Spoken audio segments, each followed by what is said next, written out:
Shalom, selamat siang adik-adik. Siang. Baiklah, kita akan belajar pada saat ini. Dan materi pada saat ini Bapak ambil berjudul tentang menjadi manusia baru. Nah, ayat Alkitab yang bisa diambil dari topik pelajaran ini pada Kisah Para Rasul 9 ayat 1 sampai 19. Oke, di sini Bapak akan bertanya kepada adik-adik sekalian, siapa yang tahu apa arti dari manusia baru? Kita Bapak Guru. Oke, silakan. Kalau dari kita, manusia baru itu ya meninggalkan hal yang lama, perbuatan dosanya, sehingga dia ke hidup yang baru untuk bertobat kepada Tuhan dan menjadi orang yang lebih baik. Oke, betul sekali. Oke, manusia baru di sini adalah manusia yang mengenakan pikiran, perasaan Kristus. Segala sesuatu yang kita lakukan haruslah diekspresikan dan pikirkan dan perasaan Tuhan. Hidup kita menjadi bejana Tuhan, di mana pikiran dan perasaan Allah diekspresikan siapapun kita, pria atau wanita, kaya atau miskin, berpendidikan tinggi atau tidak.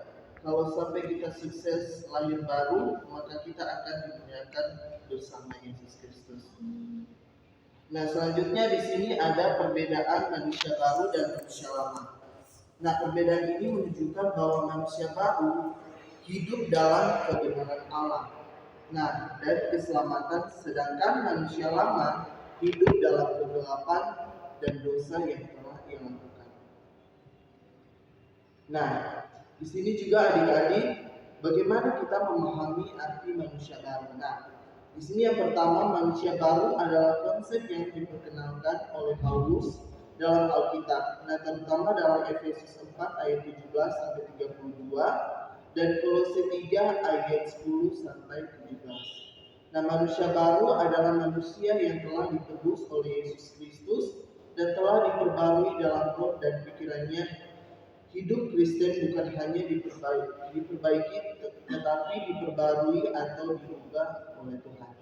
Selanjutnya, manusia baru memiliki ciri-ciri seperti memiliki pikiran, perasaan, dan keputusan yang sesuai dengan kehendak Allah, serta memiliki kebebasan mutlak yang sama dengan Adam sebelum kejatuhan. Mereka tidak lagi hidup dalam pelanggaran moral, memiliki hati yang tulus dan berbudi luhur.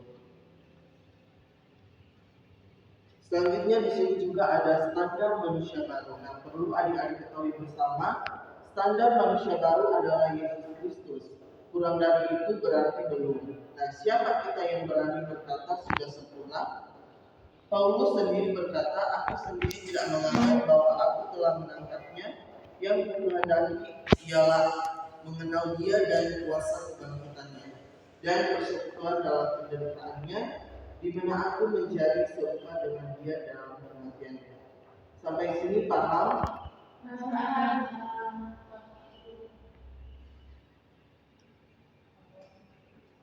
Oke, selanjutnya juga di sini setiap orang dapat berubah. Perubahan itu bisa ke arah yang baik atau yang buruk. Nah, jika menjadi baik, itu tanda kemajuan dari manusia tersebut.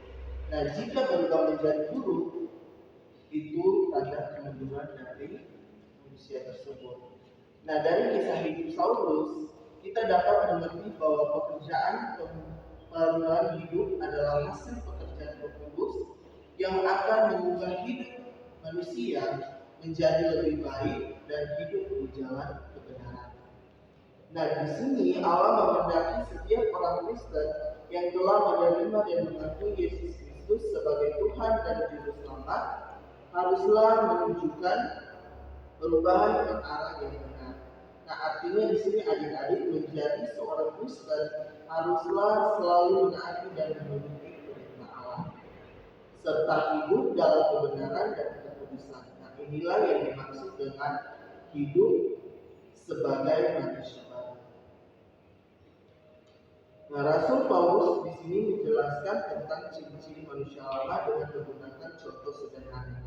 Dalam Kolose 3 ayat Paulus menjelaskan bahwa perbuatan marah, geram, kejahatan, dan kata-kata kotor yang keluar dari mulut dan berdusta merupakan contoh tindakan yang dilakukan oleh manusia lemah. Nah, dan semua perbuatan seperti itu harus ditanggalkan jika mau hidup berubah menjadi manusia baru. Menjadi manusia baru adalah hidup yang terus-menerus diperbarui oleh Allah, sehingga kalian dapat membedakan apa yang benar dan apa yang akan menyenangkan hati. Nah, misalnya dulu kalian suka berbohong, namun sekarang Allah menyuruh kalian untuk berkata-kata jujur. Nah, yang dulu sombong dan egois menjadi rendah hati, yang dulunya suka ribut dan senang berkelahi menjadi pembawa damai, yang dulunya tidak disiplin menjadi rajin dan disiplin, yang dulunya suka mencuri atau menghabiskan waktu main gadget atau gawai dan main online, berubah menjadi rajin berdoa dan membaca Alkitabnya. Yang dulu sering membantah orang tua, membantah papa dan mama, kini berubah menjadi penurut. Nah, inilah yang dimaksud dengan perubahan dari manusia lama menjadi manusia baru. Sekian dari materi saat ini tentang menjadi manusia baru. Ucapkan